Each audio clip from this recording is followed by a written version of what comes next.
Sejam bem-vindos aos 5 minutos. Nós temos uma notícia bem interessante aqui agora, que o Haddad anunciou a reunião do Tesouro dos Estados Unidos para discutir o tarifaço. Conseguiu uma reunião com o Scott Bessent. Vou ler a notícia para vocês, para a gente começar. No dia que entrou em vigor sobre a taxa de 50% sobre produtos brasileiros exportados para os Estados Unidos, Fernando Haddad anunciou que terá uma reunião virtual nessa quarta-feira 13, ou seja, daqui uma semana, né, com o secretário do Tesouro norte-americano Scott Bessent, para tentar negociar a medida. A depender do andamento da conversa, o encontro poderá evoluir para uma reunião presencial. Ou seja, provavelmente ele vai tentar fazer aquilo que ele estava falando que ia fazer, que a gente comentou no outro vídeo. Ele vai tentar explicar para o Scott Bessent como que funciona o judiciário brasileiro, sabe? Vai começar a explicar para ele que o judiciário brasileiro é muito complicado, que tem muitas coisas que tem que ser levadas em consideração, que o Scott Bessent não entendeu direito como é que funciona o judiciário brasileiro, e aí o Haddad, com toda a sua inteligência, vai explicar para ele todos os detalhes. Então é isso que ele vai fazer, né? Agora eles estão falando que vão fazer também um pacote para ajudar os pequenos empresários exportadores. Aqui, ó, o pacote prevê medidas como linhas de crédito, isso aqui eles adoram, né?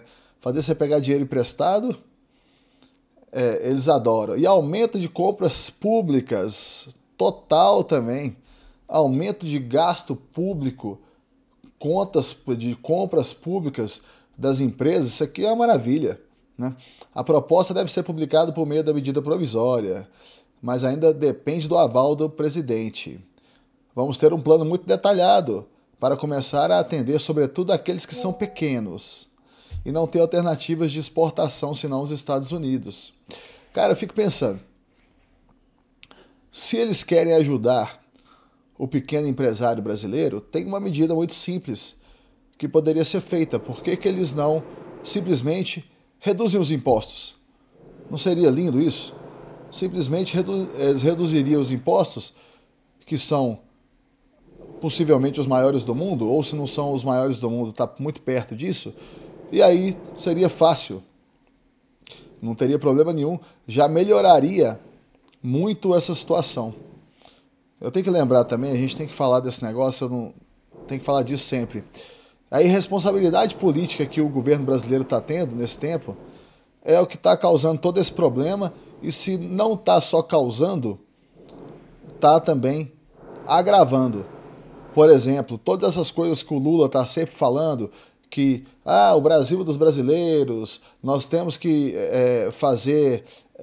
vamos negociar com os Estados Unidos de igual para igual, o Brasil não vai abaixar a cabeça para os Estados Unidos, sabe, esse tipo de coisa é uma irresponsabilidade política. E o que isso gera? Gera problema na economia.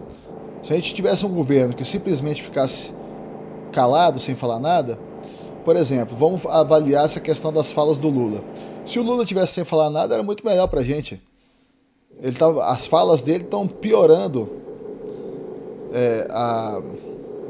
a situação. Vamos lá. E continuando aqui. Olha só, o empresariado, além de vir para Brasília, tem que conversar com a oposição. Tem que parar com isso. Ó. Isso aqui está falando da oposição, hein? Dos deputados, senadores e tal. Estão prejudicando o país por qual motivo? Disse o chefe da Fazenda. Não é a questão deles estarem prejudicando o país. Quem está prejudicando muito mais do que isso é o Lula. Quem fez a perseguição ao Bolsonaro não foi a oposição. Aliás, pelo contrário, né? A oposição é vítima dessa perseguição.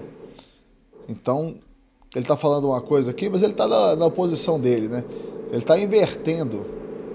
Olha só, o ministro também pediu que os governadores aliados da oposição deixem de se omitir diante da crise.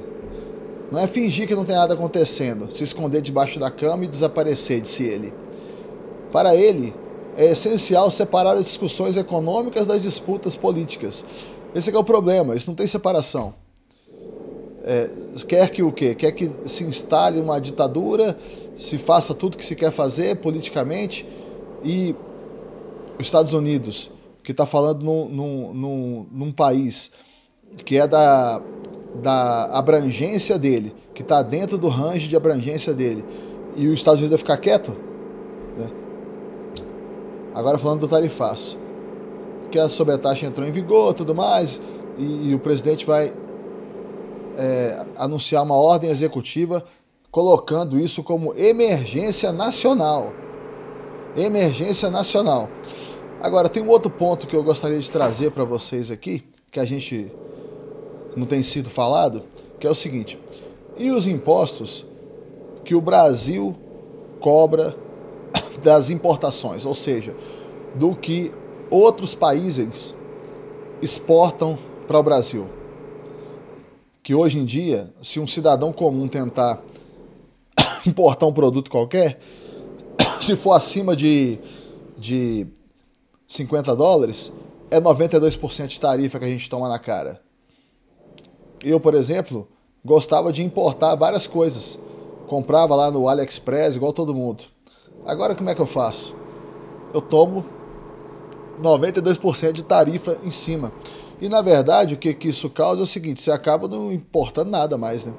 Às vezes você consegue importar alguma coisa abaixo de $50, que tem tarifa. Eles falaram que não teria tarifa, mas abaixo de $50 tem tarifa também. E eu acho que se você juntar tudo, deve estar beirando aí uns 40%. Então nada disso é dito. O que está demonstrando que essas tarifas do Trump estão trazendo para nós é o seguinte: está ficando mais claro o tanto de imposto que a gente tem aqui. Está ficando mais claro o tanto que a gente paga caro aqui de tudo.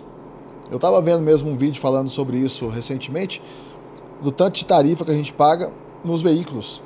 Que a tarifa do veículo do Brasil é uma das maiores do mundo. Lembrando que lá nos Estados Unidos, que eles estão, o país que está impondo as tarifas para a gente, a tarifa sobre veículos é zero. 0%. Então, a notícia é essa. Vamos ver o que vai vir dessa reunião, que ele nem conseguiu autorização para ir lá conversar pessoalmente. É reunião que vai ser por videoconferência. Vamos ver, né? A frase do vídeo é: do Mises: o dirigismo econômico é sempre uma tentativa de substituir a livre ação dos indivíduos pela coerção e compulsão do governo. Então a notícia era essa, meus amigos. Muito obrigado por acompanharem os 5 minutos. Um abraço para vocês, até o próximo vídeo.